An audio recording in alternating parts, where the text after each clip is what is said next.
"We didn't order for your kid. You should have fed her before," my sister said, while her kids unwrapped lobster tails and triple chocolate cake for $85. Our parents nodded. I got angry and said, "Got it." When the waiter returned, I stood and said this: "I have the worst sister. Or at least I had the worst sister. Things are different now, but back then, let me tell you why." It was her birthday, and somehow I ended up footing the bill. Not just a gift, not just helping organize. No, I paid for the whole dinner. She picked the place, one of those upscale seafood steakhouses where they don't even list prices online. She told me she wanted something special, said it would mean a lot to celebrate with family, and reminded me how hard things had been for her since her husband left. That part was true. He'd run off with someone from his gym and left her buried in bills. So yeah, I agreed. I didn't realize what kind of night it was going to be until I walked into the private room and saw 12 chairs. I had RSVP'd for 2, me and my daughter Maddie. She's 11. Brilliant. Won her school's regional academic tournament and even beat out her cousins. That last part turned out to be important. I just didn't know it yet. We stood near the doorway while my sister adjusted her centerpieces and gave instructions to the staff. No one said hi. No one waved us over. When I finally asked a waiter where Maddie was supposed to sit, he looked confused and said the reservation was only for 11. My sister turned and said flat out, "We didn't order for your kid. You should have fed her before." The table was already full of food. Her twins were unwrapping lobster tails and poking at triple chocolate cake with gold foil on top. My daughter had nothing. No seat, no plate, not even water. I looked at my parents. My mom just blinked. My dad looked away like he didn't hear what had just been said. So I said, "Got it." I waited. Let her enjoy her little moment. Then when the waiter returned, I asked what the most expensive item on the menu was. He said the tomahawk steak with scallops. It was $219. I ordered 2. And while the twins licked butter off their fingers and my sister tried to fix her hair for selfies, I got up to check on something. I paid for only my meal and the deposit. That was $1,326.45 already charged. I wasn't paying a dime more. I left a note under her napkin that said, "Thanks for dinner. Enjoy the bill." Then I took Maddie's hand, walked out the front door, and called a Lyft. We went to a hole-in-the-wall ramen place we both love. She ordered her usual, asked me why her cousins were so weird lately, and slurped noodles until she smiled again. I didn't check my phone until later that night. There were 34 missed calls and so many messages I had to scroll just to get to the most recent. The one from my sister just said, "Are you freaking serious?" Yeah, I was. And that was just the beginning. The next morning I came downstairs to the sound of cabinets slamming. My sister was in the kitchen barefoot in one of my old sweatshirts, yanking things out of drawers like she was looking for a hidden treasure. She had already made coffee using my beans, my oat milk, my mug, and she was on the phone with someone loudly complaining about some people not understanding basic loyalty. She wasn't even embarrassed, not a trace of shame in her voice. I stood there for a second watching her, thinking back on all the times I defended her, housed her bought groceries when she didn't ask, covered her gas and said no problem. Every single time she said, "I'll pay you back later." She turned and saw me, phone still in hand, and said, "We needed to talk." Then she launched into this rant about how I had completely disrespected her in public, how I made her look like a fool and stuck her with a bill she couldn't afford. She said her friends were confused and hurt. Our parents were disgusted with me. She said I made her birthday about me. I didn't say anything, I just let her keep going.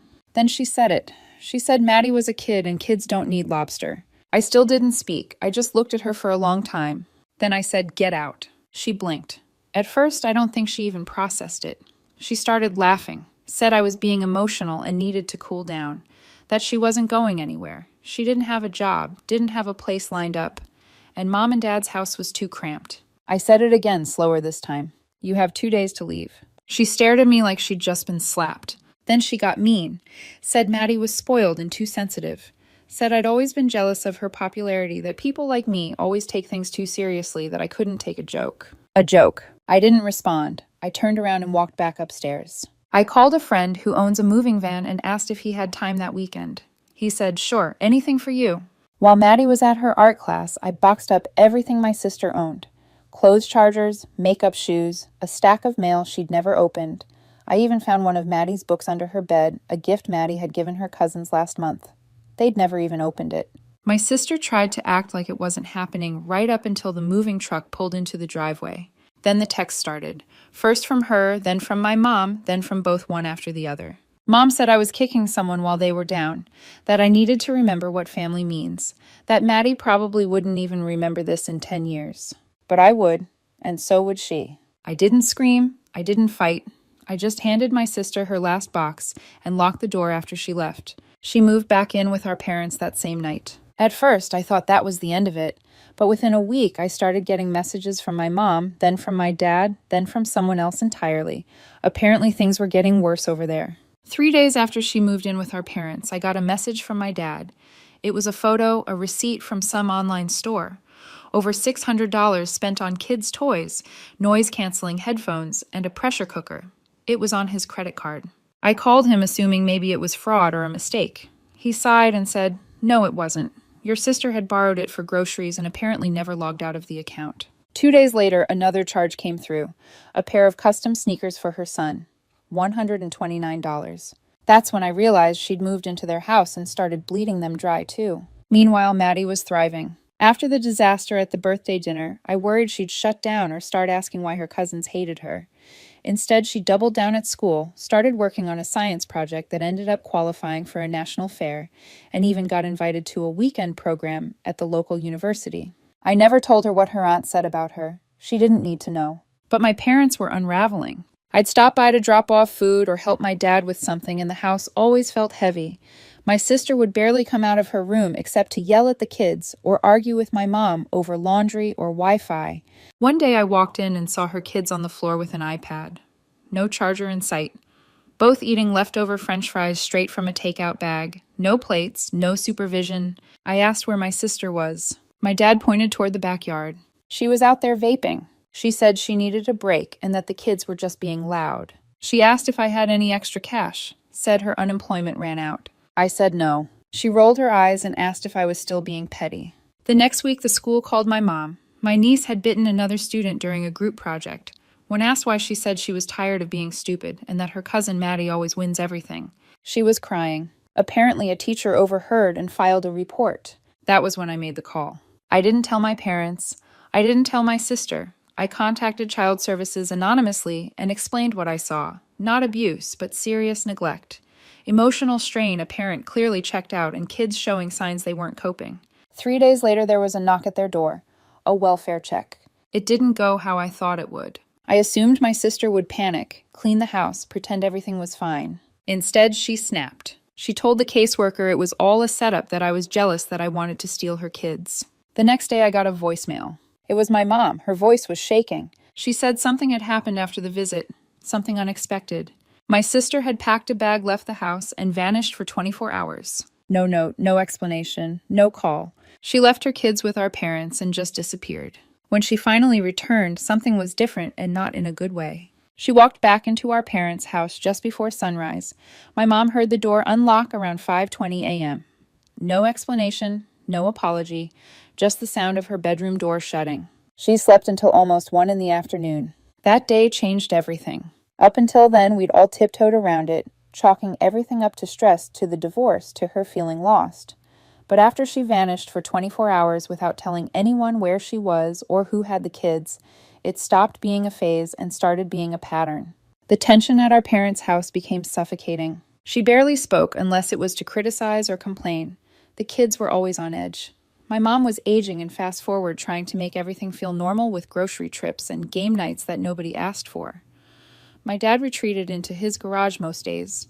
When I stopped by, I could feel the walls shrinking around them. I found out she'd started asking neighbors for money, told one of them it was for school supplies, told another she just needed gas to pick the kids up. One neighbor gave her 20, another gave her 50. Neither saw it again. One afternoon, I came by and found my niece eating a microwaved corn dog at 3 p.m., still in pajamas, school backpack untouched on the floor. She looked up at me and whispered, "Is my mom mad at me?" I didn't know how to answer. Then came the second school call. Not about fighting, not even behavior. Attendance. 4 unexcused absences in under 2 weeks. My sister told the school she was homeschooling now. That was a lie. That same evening, she showed up at my house. No warning, no text, just rang the bell and said, "Can the kids stay with you for a few days?" I said yes, but only to the kids. She said she just needed space, that she was being suffocated, that no one understood how hard she had it. Then she went off. Said I was always trying to play hero, that I was making her look like a bad mom, that Maddie made her kids feel stupid and I loved watching it. Maddie was sitting quietly in the next room finishing a school essay. I didn't say much, just told her again that she needed help. Not space, not a break. Help! She laughed like I was clueless and walked off without saying goodbye to her own children. The weekend went fine. Actually better than fine. The kids were calmer. They ate full meals, watched movies, asked Maddie questions about school and spelling and drawing. Maddie even helped my niece with a science worksheet. No drama, no chaos. On Sunday afternoon, Child Services called me. This time it wasn't just a welfare check. Someone had reported a scene at a dollar store. My sister had been screaming at her son so loudly that a customer pulled him aside to ask if he was okay. Police were called. No arrest, but it was officially logged. Another mark on the file. By Monday, my parents were worn out. My mom admitted that she'd caught my sister crying at the kitchen table at 2 a.m., not sobbing, just staring at her phone with mascara halfway down her cheeks. She had no job, no money, no plan, and she was starting to spiral in ways none of us could patch over. That night, the caseworker came back. She didn't threaten her. She laid it out clearly. If she didn't begin counseling and show progress, things could escalate fast. It was the most serious anyone had ever been with her. And for the first time in months, my sister didn't argue. She didn't yell or roll her eyes or shift blame. She just went quiet. She agreed to counseling. No fight, no tantrum. And when she walked into the first session 2 days later, I could tell she wasn't doing it for us. She was doing it because for once she understood this wasn't about who was winning anymore. It was about not losing everything. She went. That alone stunned all of us. No tantrum, no dramatic speech. She just got up one morning, said nothing to anyone, and left. My mom assumed she was running errands, maybe disappearing again. But later that night, she found a folded-up paper on the kitchen counter. It was an intake form from the community clinic 2 towns over. She'd gone to her first counseling session. None of us knew what to do with that. She didn't come home transformed. Still walked past everyone like they weren't there. Still barely acknowledged the kids. But something had cracked open, even if she wasn't ready to admit it out loud. That night, there was no shouting, no blaming. She just stayed in her room quiet. The next morning, she came out and made toast for the kids. Nothing big, just buttered toast on paper towels. But she handed it to them without snapping, without acting like it was a favor. They looked stunned. My niece whispered a thank you. My nephew just blinked at her like he was waiting for a punchline. That week, she went to her second session, then the third. After the fourth, the counselor recommended a local parenting support group. We all expected her to skip it, maybe pretend she'd gone and fake a signing sheet or something. But she went. My mom found out because one of the volunteers called to confirm the next meeting time. They thought she had referred her daughter. She hadn't. My sister signed up herself. A few nights later, I picked the kids up for the weekend. They were calmer now, less skittish. They still fought like siblings do, but they weren't walking on eggshells the way they used to. Maddie brought out an old card game and taught them how to play. My niece got the rules wrong for 10 straight minutes and no one yelled. That hadn't happened in a while. What I didn't know was that Maddie had left something behind at my parents' house that day. A folded yellow paper on the kitchen counter. Just a note in her crooked 11-year-old handwriting. I hope you feel better soon. I think your kids are smart and funny. I'm sorry if I made them feel bad. I didn't know until my mom sent me a photo the next morning. My sister had taped the note to her mirror. A week after that, she asked my dad to help her with a resume. Not in a fake way. Not like she was pretending to look for jobs to get people off her back. She actually opened up a laptop, sat next to him, and typed. She applied to 3 places that day. She didn't get any of them. But she went. She tried. That same evening, she asked my mom to watch the kids so she could go to a job fair. She came back with 2 business cards and a pamphlet. No guarantees. But effort. Then she texted me. No long explanation. No sarcasm. No guilt tripping. Just this. Thanks for not giving up on me. I don't think I would have helped me if I were you. It hit me harder than I expected. Not because it fixed anything, but because for the first time, she sounded like someone who knew she'd gone too far. Like someone finally seeing the damage in the mirror and maybe slowly trying to clean it up. Things didn't magically fix themselves. There wasn't some big emotional reunion or a moment where the sky cleared and we all held hands and cried. That's not how it works in real life. Healing came slower, quietly, one uncomfortable, awkward, necessary step at a time. But it did come. My sister kept going to counseling. She didn't talk about it much, but she went every week without skipping. My mom drove her the first few times. Then she started walking half an hour each way. She said it helped her think. She stayed at the dollar store job longer than any of us expected. When the schedule changed and they needed someone to open on Saturdays, she said yes. She started bringing home snacks for the kids after each shift. At first, it was just cookies or juice boxes. One day, she came home with little notebooks and told the twins they were idea journals. She said Maddie used to have one. They started drawing in them that same night. And then came the small, weird signs that she was waking up from the mess she'd made. She cleaned out her old inbox, called the electric company herself to help our parents fix a billing error, something she never would have touched before. She apologized to my mom for causing extra noise. Not for everything. Not yet. But that was the first apology any of us had heard from her in over a year. She showed up at my house one evening unannounced again.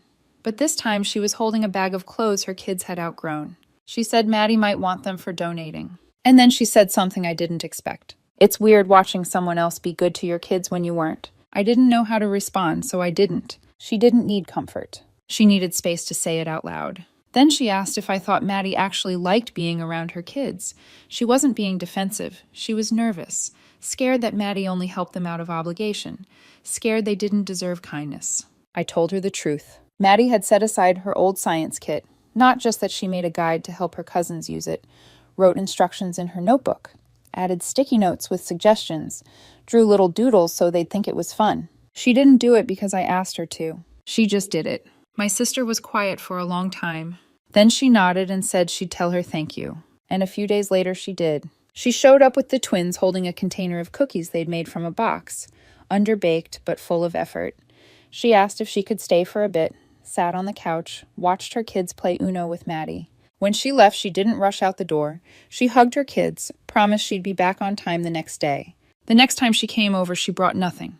No offering, no excuse, just herself. She helped Maddie and the twins build a solar system from leftover cardboard. It wasn't pretty. The planets were out of order, but nobody cared. They were laughing. She was laughing. It's not some perfect ending. She still has bad days. The kind where she gets quiet again, shuts herself in her room, or forgets what she was trying to fix. But then she comes back out, keeps trying. And now when she slips, the kids notice.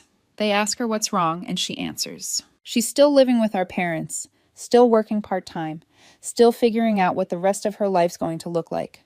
But something's different now. She's in it, present, not hiding, not blaming. It's not redemption. It's not forgiveness tied up in a bow. It's just the beginning of something better. And for the first time in a long time, that's enough.